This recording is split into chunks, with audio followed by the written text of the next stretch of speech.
Hi, many modern games look magnificent. Realistic graphics, vast open worlds, almost complete freedom of action. All of this has become possible due to the rapid development of technology. Nevertheless, many still argue that the past was better. Despite outdated graphics, many old games remain relevant today, especially for those who value quality gameplay and story above all. Therefore, towards the end of the year, we decided to recall cool but already forgotten games. I'll start with Prince of Persia from 2008. As of today, these are the two latest installments in the Prince of Persia series. In 2008, after completing the trilogy, Ubisoft gave the exhausted hero a break, providing an opportunity for a new story. The plot of the 2008 game had nothing in common with the previous Prince of Persia games, featuring an original story set in a fairy tale setting of ancient Persia, an original visual style, altered gameplay, and a new, more rebellious prince who witnesses an act that threatens to plunge the entire world into darkness. Everything in the game is excellent: the visuals, music, story, gameplay, dialogues between characters, and character development. The game didn't become popular because the unusual visual style turned off many players, and others didn't like the mandatory collection of spheres. 2 years later, the series returned with the title Prince of Persia: Forgotten Sands. However, it's hard to call the last game a successful one, as many players haven't even heard of it. In terms of the plot, the prince arrives to meet his brother, but along the way, it turns out that his castle is under attack, enemies are storming the citadel, and they are about to break in. As a result, the hero has to prevent the literal end of the world by destroying a mysterious army. Gameplay-wise, it's a classic Prince of Persia game where you have to battle a lot of enemies, solve puzzles, and perform acrobatic tricks. Gradually, the prince learns to better control time and the elements, making it much easier for him to defeat opponents.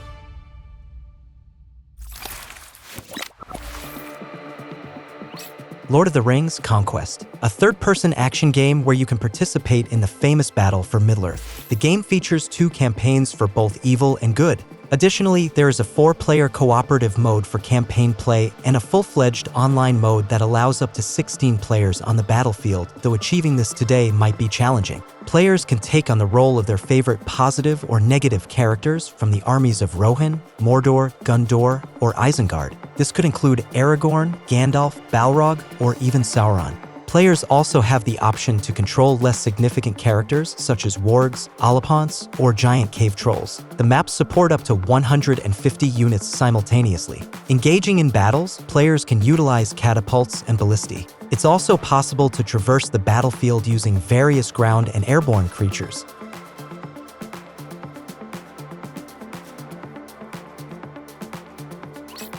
James Cameron's Avatar. Today, everyone is waiting for the upcoming Avatar, Frontiers of Pandora, but many people don't even know that James Cameron's Avatar, the game, was released in 2009. Gameplay-wise, it's a third-person shooter with RPG elements set in the Avatar movie universe. However, the game offers an alternative version of events. In the struggle between the Marines and the indigenous inhabitants of Pandora, players can choose either side, affecting the storyline and available missions. In the first scenario, the game transforms into a third-person shooter with a variety of weapons and combat vehicles. In the second, players have access to clubs, staves, knives, and bows, turning the game into a slasher with platformer elements. As a result, the gameplay for each of the 2 available factions differs, and completing the game for each side takes between 4 to 6 hours, featuring a unique storyline.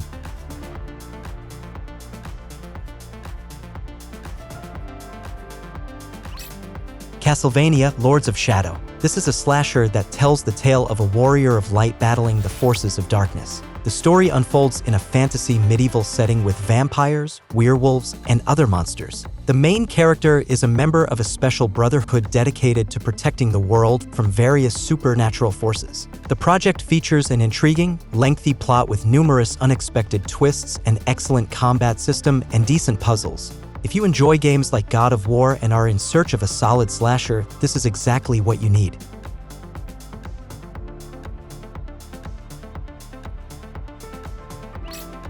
Alice: Madness Returns, a platformer slasher that transports us into a vibrant and magical world. Gameplay-wise, it feels like 2 games in one. One part narrates Alice's adventures in real-world London, while the other depicts her journeys in Wonderland. In Wonderland, Alice is capable of wielding weapons, whereas in London, she can't even jump. Alice's goal is to understand herself, striving to overcome her hallucinations. The game stands out with its spectacular combat mechanics, offering a wide range of weapons that can be further upgraded. There are numerous locations in the game, each crafted in its own unique style. The artistic design in the game is simply superb, and it is the design that captivates the most.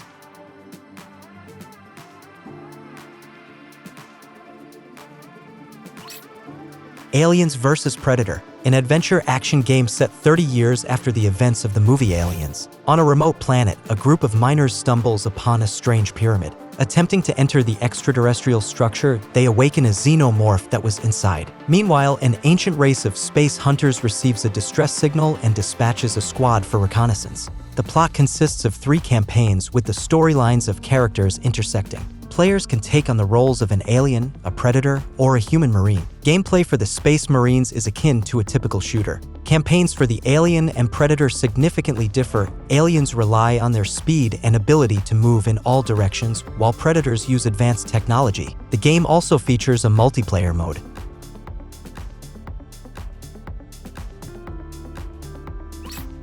Nosferatu: The Wrath of Malachi, an old but cool survival horror game that few people may remember today. The events of the game unfold in 1912. According to the plot, the main character travels to an ancient Romanian castle for his sister's wedding, where horrifying events await him. Upon arrival, he learns that the groom is a vampire who has taken his entire family hostage. So the player's main task is to free his family and friends from captivity in the vampire castle, simultaneously exterminating hordes of monsters and saving all of humanity. The gameplay is quite simple. Explore, find surviving relatives and friends, rescue them, and survive. A rescued relative will provide information on where to find other survivors and give useful items, weapons, or keys. With each new game, the layout of the castle rooms, the placement of allies and enemies will be randomly generated, which is undoubtedly a huge plus and a rarity for old games. The outdated graphics don't detract from the gaming experience even today, as the atmosphere of the dark castle creates a vivid mental image for the player. The weaponry also stands out. There might not be much, but it adds interest and atmosphere. A wooden stake, a crucifix, garlic, holy water, swords, and several antique firearms.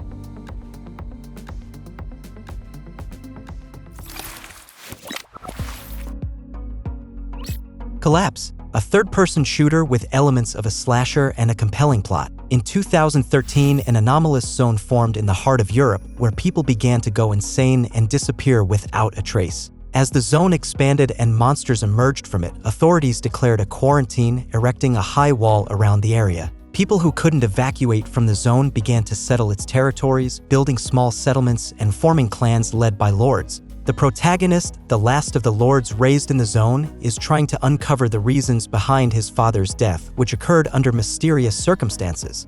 Among the game's features are battles with a large number of enemies, the use of combinations of melee and ranged weapons, various combo attacks, as well as unique energy attacks that allow the manipulation of space and time.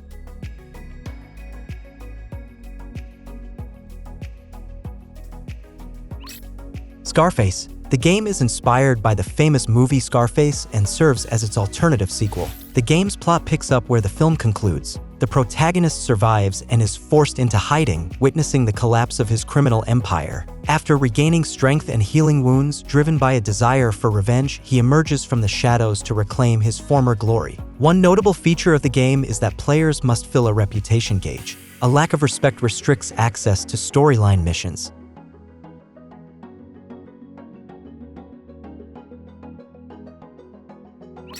Syndicate.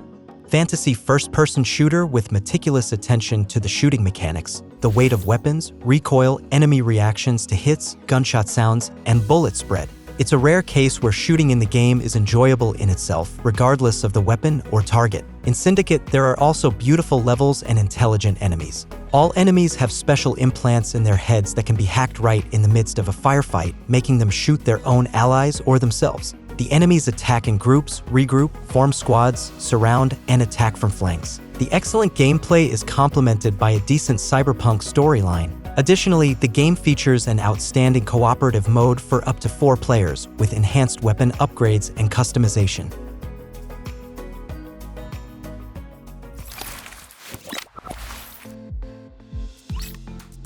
Singularity. Here, along with a squad of fighters, we will be sent to a certain island where we will deal with various dark experiments and secret research. The plot is quite interesting, and the graphics, atmosphere, and island design are top-notch. It's an excellent narrative shooter where one of the key features is time control.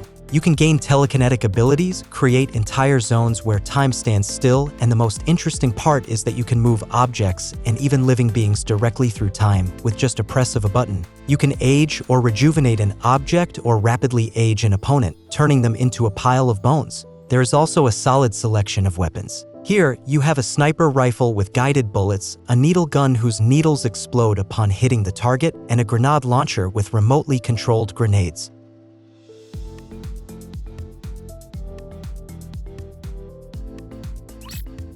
Turok. This is a reboot of the game series that first appeared back in 1997. Back then, it was a cool 3D action game where we played as a Native American, fought tyrannosaurs and gringos, collected scalps and tooth necklaces, all while saving the universe. However, this new Turok has nothing in common with the old one. Only some characteristic features have been preserved, such as the futuristic world, the Native American hero, and the enemies, various dinosaurs and humans. The action takes place on a mysterious planet in the not-so-distant future. We play as an elite special forces soldier whose ship crashes over jungles teeming with dinosaurs. The game offers a beautiful world and unusual combat system that allows you to choose your playstyle, as well as battles with giant dinosaurs, insects, and other inhabitants of this planet.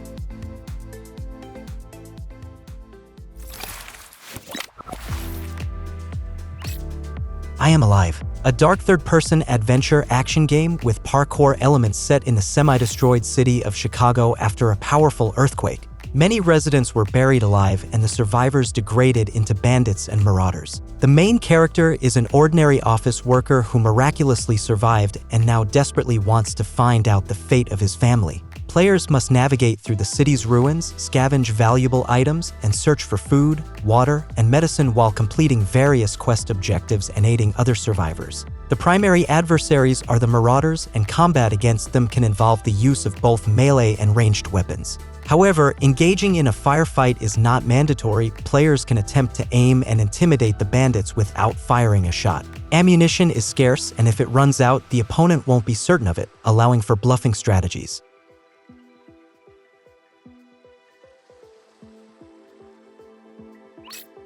INSOMNIA, the Arkansas. An adventure role-playing action game set in the realm of cosmic noir and dark cyberpunk, featuring abundant loot, classic RPG mechanics, and a strong emphasis on narrative. The story unfolds on a space station that has been hurtling toward a new home for humanity for 400 years. The station is filled with secrets of a long-gone civilization, monsters, and traps. Players will explore available technologies and resources, develop their character, engage in battles with various creatures, and interact with other characters and factions. Additionally, the main character will constantly suffer from diseases and hunger. The game lacks conventional classes. Instead, developers offer a flexible perk system and a diverse range of weapons that influence the character's combat style.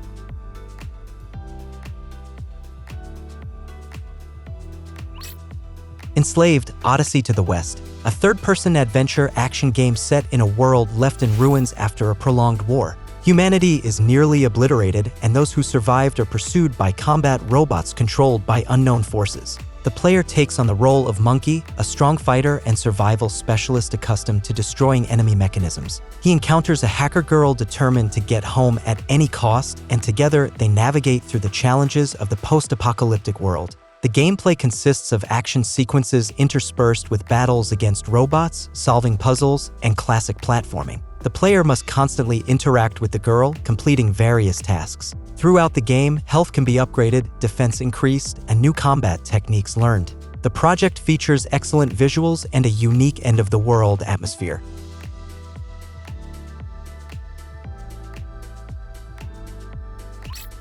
Okami HD. The game, initially released in 2006 on PlayStation 2, recently received an HD remake. It is a classic adventure action game that tells the captivating story of a goddess in the form of a white wolf. She is forced to confront a sinister demon to save Japan. The plot is complemented by character banter and absurd moments, but occasionally touches on important themes. The gameplay is based on a celestial brush that the player uses to solve puzzles and engage in battles. Throughout the game, the goddess acquires new abilities. The graphic style, inspired by Japanese sumie ink paintings, creates a unique atmosphere. Diverse locations and beautiful design make the game visually appealing. The actions unfold in an open world reminiscent of The Legend of Zelda, with numerous puzzles and additional quests.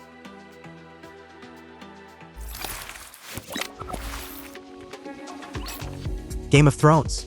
This is a compelling story reminiscent of the gritty novels by Martin, where each character is unique and victory goes to the smarter and more cunning. Even the game characters cannot be called heroes, they are simply people entangled in the war for the throne. There are two of them, each with their own destiny. The game world may not be visually stunning, but it is filled with a vast amount of fan service and narrative entanglements connected to the main Game of Thrones story. If the plot is important to you, I recommend giving it a try because everything else is done at a mediocre level. It's a somewhat outdated RPG with unresponsive controls and poor animation, but the story is genuinely interesting, full of intrigue, betrayals, unexpected plot twists, challenging moral choices, murders, and tortures.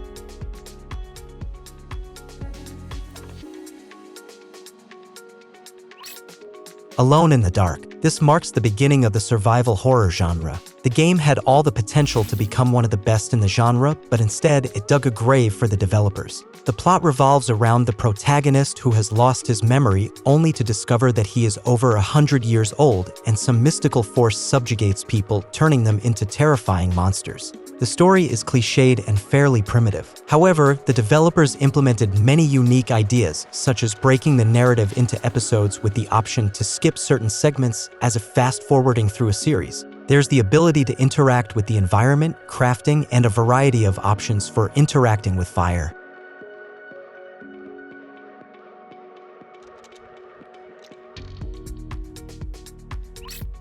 Clive Barker's Jericho. This game possesses elements that are currently lacking in the gaming industry: fresh and intriguing gameplay mechanics and an excellent atmosphere. Moreover, as evident from the title, the game's narrative was overseen by Clive Barker himself, a British science fiction writer, director, screenwriter, and author of many bestsellers. Therefore, the storyline here can outshine some science fiction films. The game features 6 playable characters divided into 2 squads. Each squad can be given basic commands, and each character, in addition to their 2 primary weapons, also possesses psionic abilities. These abilities are fully divided into roles, each character having their own story, biography, personality, and secrets. That's all. If you liked it, write in the comments the names of your favorite old games. I will tell about the most interesting of them in the next similar video. Thank you for watching. The Image Game channel was with you. Have a good day.